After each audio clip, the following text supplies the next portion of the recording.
Kung gusto niyang magpakita ng akbang para paniwalaan siya na seryoso siya, no? At totoo yung sinasabi niya na lalabanan niya yung corruption sa flood control, siguro ang unang-unang kaya niyang gawin na walang tututol, no?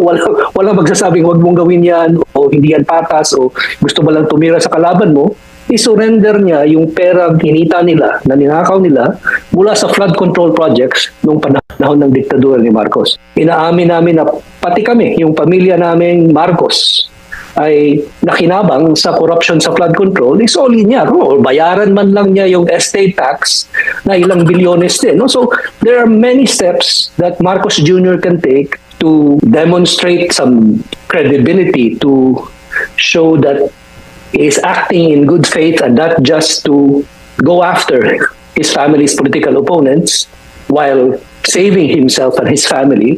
Ganito rin ang pananaw ni... Diba? Tama. O, bago ka mag-imbestiga sa pagnanakaw, isoli mo muna yung mga ninakaw nyo. Diba? Ang dami nyo naman palang pinagnanakaw.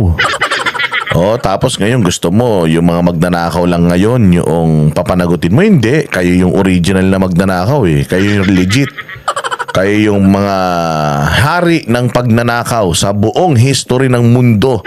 Yung tatay mo yung may pinakamaraming ninakaw, tapos sasabihin mo, matino ka?